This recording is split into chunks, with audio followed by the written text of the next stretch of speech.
What does it really take to keep going when business gets hard? When the setbacks hit, the money feels tight, and everyone around you is telling you to play it safe. I'm Rachael Bryant, host of the Kent Business Show.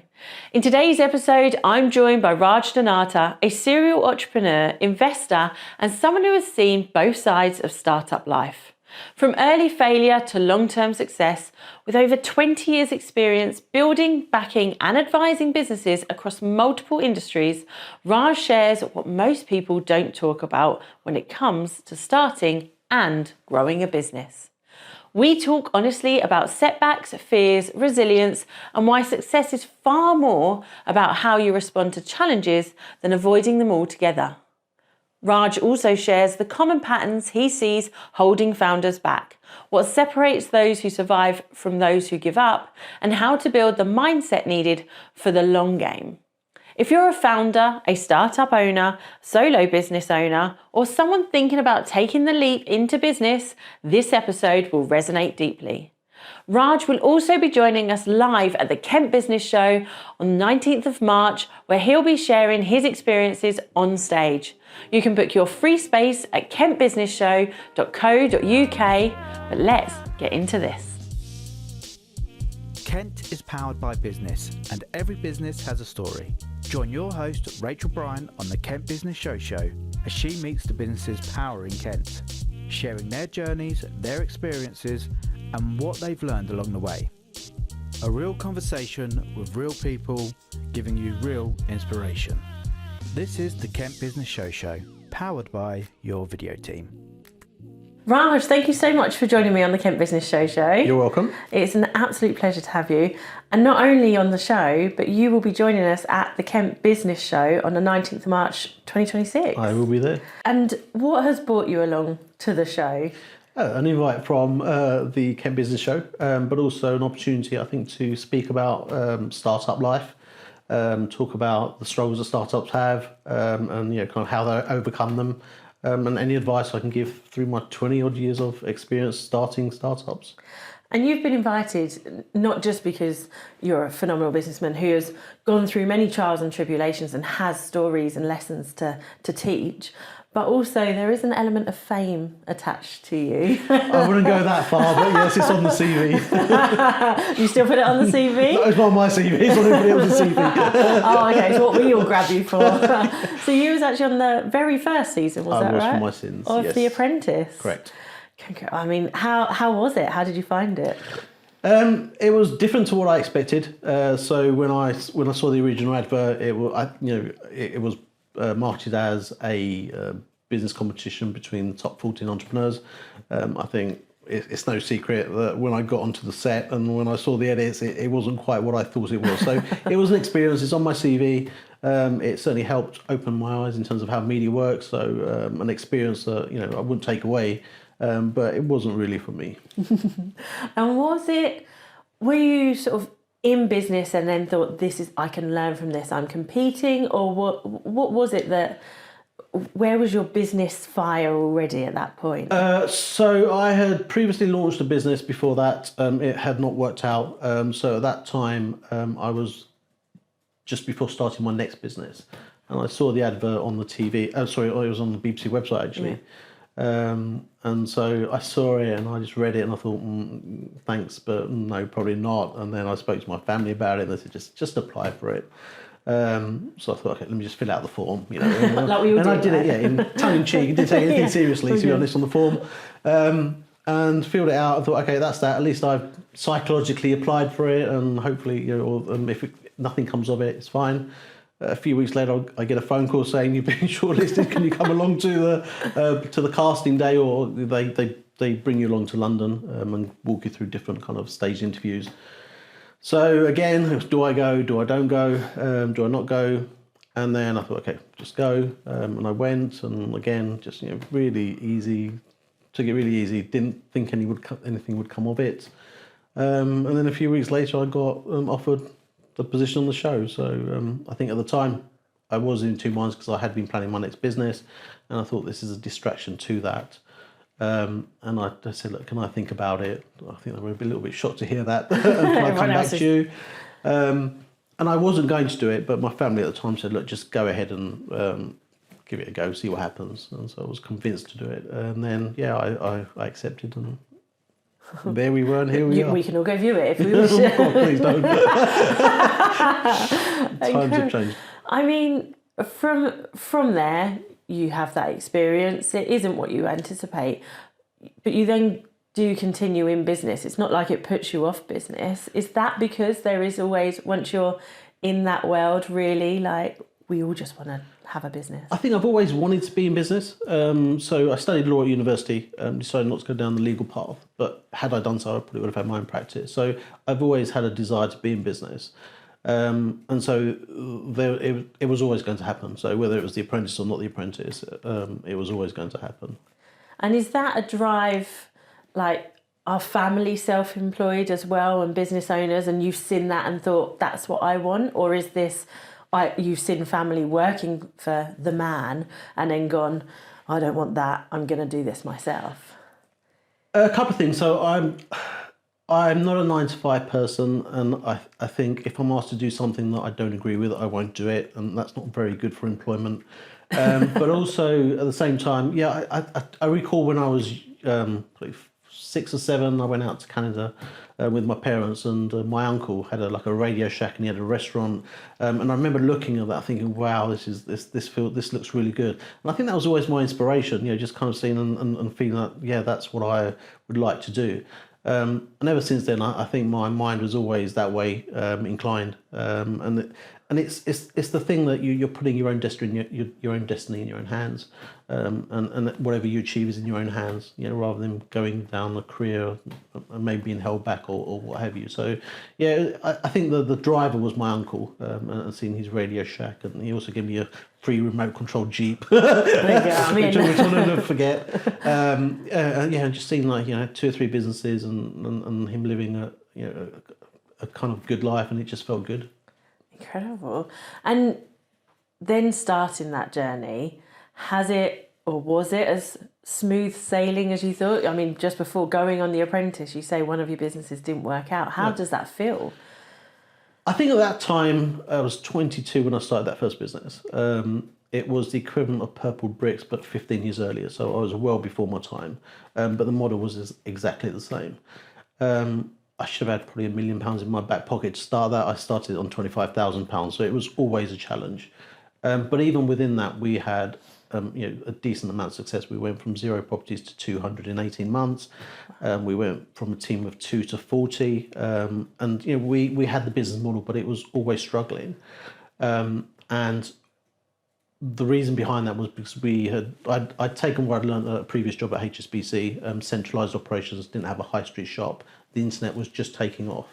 So it was a new concept, and trying to educate house sellers on a new concept took a lot more time. So that 18 months was a real struggle, and obviously didn't work out because we weren't able to secure investment in time. But I would never take that experience back. It was a struggle, it was hard, but coming back from struggles, coming back from setups is pretty much what I've done my whole career. And I think that stood me on the path, on a strong, it gave me the strong foundations to be able to sort of do what I achieved thereafter. So yes, it failed. Yes, it was hard. You have all the stigma around failing, which is, I guess, part of life in the UK, slightly different in the US. Letting your family down, kind of them seeing you're struggling financially, and the stress of every day trying to keep that business going. But I wouldn't change it. It kind of gave me the foundation and the strength to say, look, I've had one setback, but next time I'll come back stronger. And I've always come back stronger after each setback. So, it's, like I said, I wouldn't change it. Well, there's definitely that element that we learn much more from our failures than our successes, right? Absolutely. All the time we're succeeding, we just keep going. Yeah. Whereas when you fail, and I'm not a fan of the word fail because it comes so heavily. Yeah. But we actually learn so much more because we look back and analyse and go, what went wrong? What worked? Absolutely. I think you're right. Failure, I mean, I typically don't use failure. Setbacks is what I use. Okay. I think failure only happens when you accept it. So you have a setback or something doesn't work out and you hold your hands up and say, I can't do that anymore.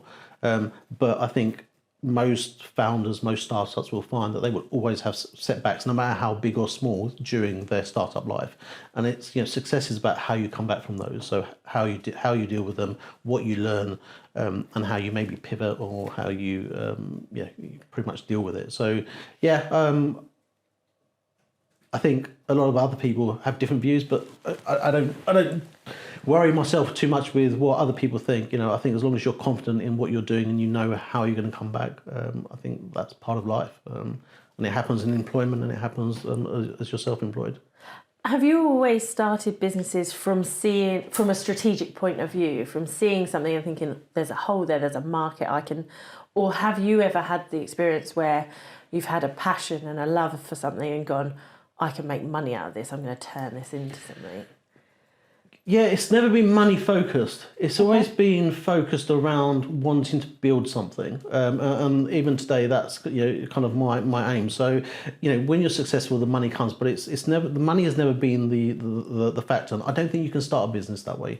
I think you've got to start something that you believe in, that you're passionate about, because when you're having those peaks and troughs and you're struggling, if you're not passionate about the idea, I think it's really easy to give up. And when I invested in various startups about 10 years back, I think there were a lot of founders that were looking to make money as opposed to following what their passion was. And when they found that journey too difficult, that it was quite easy for them to drop off and go and do something better. Yeah. So for me, it's always been about interest, or spotting an opportunity, but being passionate about it and feeling that you can grow that into something big. And that's kind of always been my goal.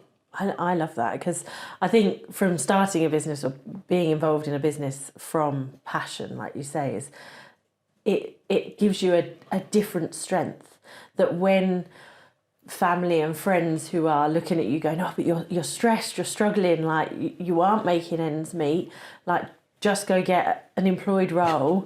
You're sitting there fighting your corner. I've had that plenty of times. Especially after my first failure, it was like, okay, look, you've tried it, you've played with a startup, now go get serious in life, go and get yourself a job. But I think when it's built into you, and it's it's that underlying desire of everything that you want to do, you don't give up. And I have not given up. So yes, I've had even throughout my whole journey, I've had peaks and troughs, but I've never given up, and I've always come back stronger, and that's, I think, because of the desire that I have inside. What do you keep at your core? Because it's like you say, it's great having the peaks and troughs. Well, it's great having the peaks, not necessarily always the troughs, but like, how do you keep going when there are those moments of making ends meet, and as you get older, more responsibility of paying for mortgages, rents, family. How do you keep above that? I think it's fear. I don't fear anything. I fear one thing, and I fear getting to the end of my life and looking back and saying, I wish I'd done it. That is my biggest fear. And even, as long as I can't say that to myself, I think I'll be satisfied wherever I am in life. It's difficult, obviously, when you have a family, and you have those responsibilities, for sure. But I just look, if it's a conscious decision, and that's the only way that you know how, then that's all I can do. I couldn't go to a 9-to-5 job. I'd be unemployable. So my only option is to do what I'm doing. But that's a conscious decision. I do hear a lot of self-employed business owners and people within those sorts of roles saying, no one could employ me now, I'm too much my own boss. I think they'd make great employees if they're given the freedom and not kind of put in straitjackets, because I think when you've been self-employed, you've learned a lot, not just about your specific skill, but there's so much more that you have to deal with as a startup founder. And if you're given a role where you can express your entrepreneurial flair and also bring those experiences in, I think it could work out really well. But I think a lot of jobs won't give you that freedom. You're normally pigeonholed into a particular sector, or a particular skill, and you're never able to sort of give everything that you can to a particular role. Yeah, I see. It definitely starts as like you've got the creative freedom. That's how they get you in, and you can do this. But like you say, as you sort of, your role becomes more defined, the teams build, and that happens within business as well, right? again, the amount of people you hear saying, oh, well, I started my passion, I turned it into a job, but now I've become marketing and advertising and I'm an accountant and a bookkeeper. And you think, oh, they're not roles I wanted to take. And I see that as another way that businesses fall apart because they're like, actually, I don't want to do any of those things. Yeah, absolutely. I agree. I mean, look, I've been on the other side too. So I've had a company employing hundreds of people. So you can't give that freedom to everybody because ultimately you do have certain jobs that you need to be a specialist at.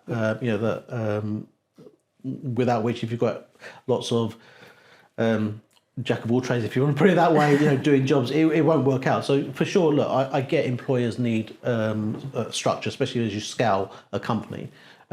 But for sure, if you've been self-employed, trying to find that right job, it's normally going to be in a small company where you can express that, I guess, entrepreneurial flair rather than a larger company that has, kind of pigeonholes people a bit more. But this is what makes the world exciting, right? Because there are some people who say, I just want to do that role. That is where I want to sit. And they are almost perfect employees in that sense. But knowing that they're getting their value and their worth, that's the key thing from an employer point of view. So, I mean, you're coming to the Kent Business Show. You've got a fireside chat. What are you looking to bring to the show? What do you want people to be taking away when they come and hear you speaking? I think any knowledge that I can impart about startups, I've been involved in probably nearly 400 startups, Wow. So my investments as well as those I've been personally involved in, personally 6 or 7, the rest were investments, startups. So I've got a lot of experience across a lot of industries, but there are some common themes that I see across every startup. It might be entrepreneurs trying to build out the perfect product before they get market validation. It might be them building out that perfect product, but then being scared to go out to market just in case the market rejects what they've spent so many hours and weeks and years building. How to grow, how to scale, and more importantly, the struggles. Look, you've got to be able to deal with setbacks, and I see a lot of people from different walks of life go into startups, being incredibly successful beforehand, but when the struggles hit, they suddenly freeze. They don't know what to do. They don't know where to go. They don't know how to deal with those. And there are common themes around that. So anything that we can talk about in terms of those and how people can find their way out of it, the help that's available to them. Anybody that goes away with a little bit of additional knowledge would be great from my perspective. Is there a framework that you use to support you in your growth now and when you're looking to either onboard new businesses or when you're starting your own?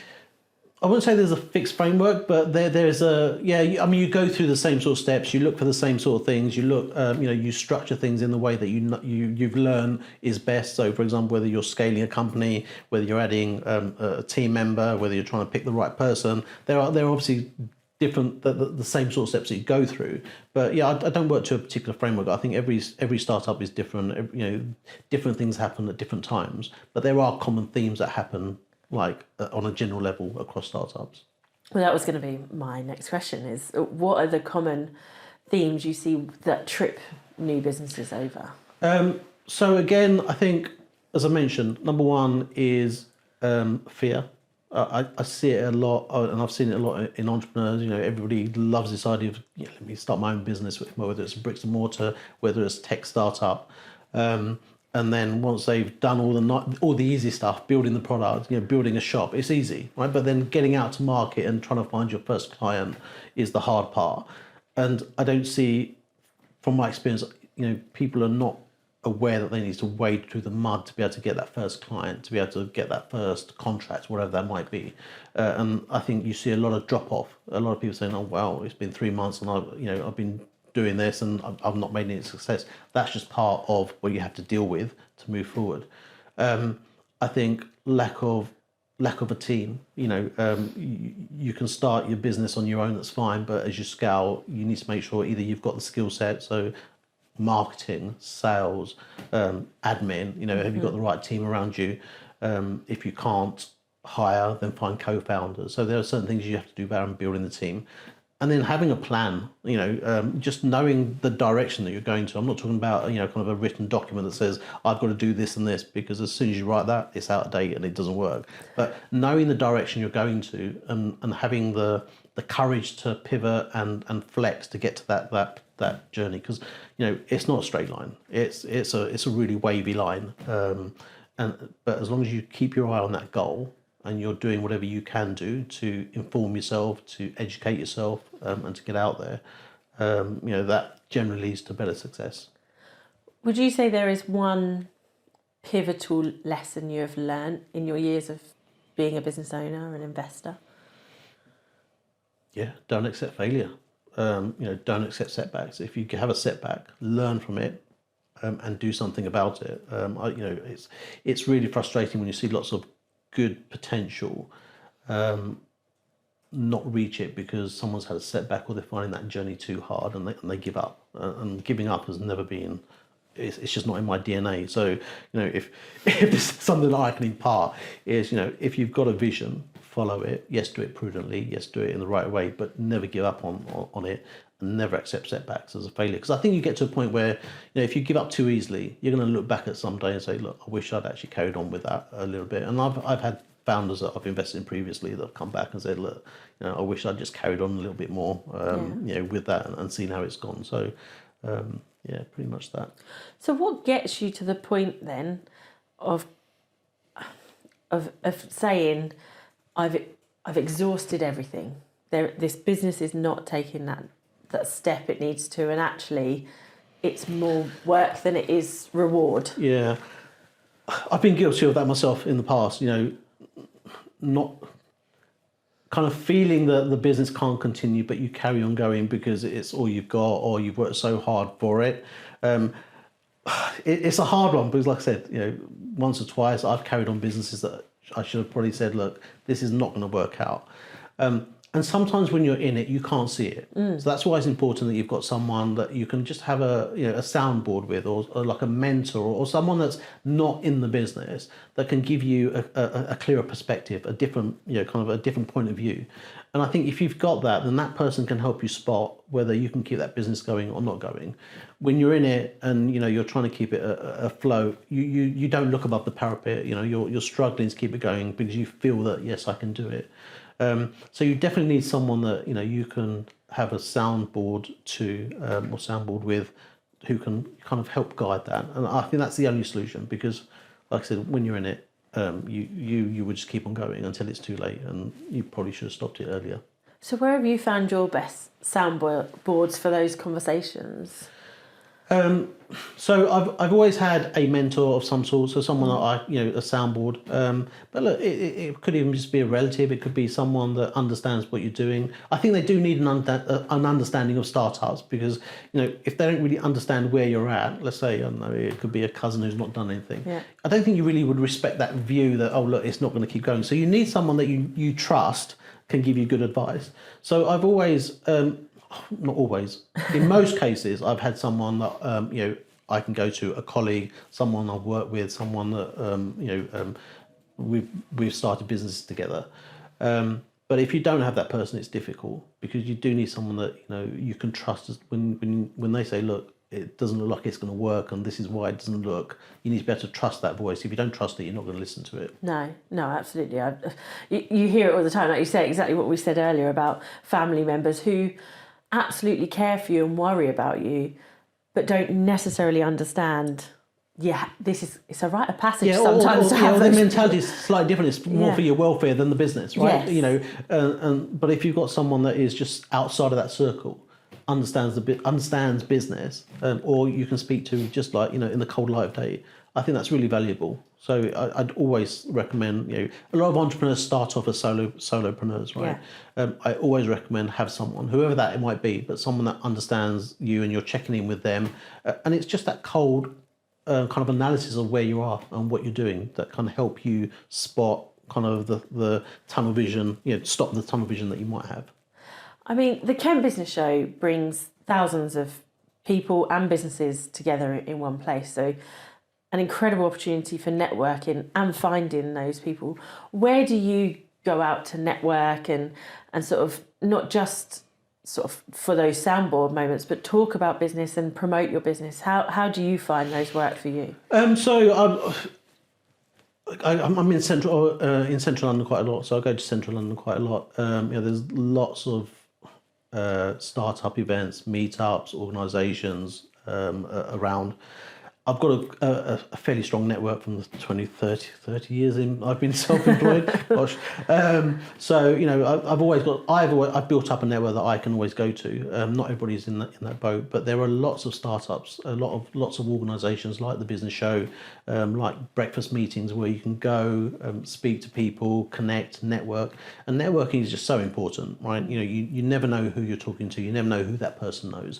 And you never know when they're going to come to some sort of value for you. So there are lots of groups out there, even social groups. There are co-founding websites that you can go to, lots of virtual organisations. So there's no lack of choice. There's plenty of options out there. Incredible. So we're going to see you at the show. We're going to get to hear your fireside chat with some amazing founders with you. Are you sticking around on the day? Are we going to get the opportunity to come talk to you as well? Yeah, I'll be around. So I think I'm on a panel there after that one, and then I'll be there for most of the day. So I've set aside time in my diary. So yeah, if people want to come and just say hi and let's talk. Thank you very much. I look forward to that. What's next for you then? I've been working on an app myself. It came from one of my friend's daughters being groomed online, and I just felt that with all the threats that children have now online through Roblox, Fortnite, you hear about a lot of children being targeted. 500,000 children every day being targeted. Wow. Across the world. So I just felt that there's, with AI and everything else that we're doing, there's a better way to deal with that threat. So I've been working on an app called AI Guardian, and it helps build digital resilience in children as well as parents. So children have to buy into their own safety to keep safe online.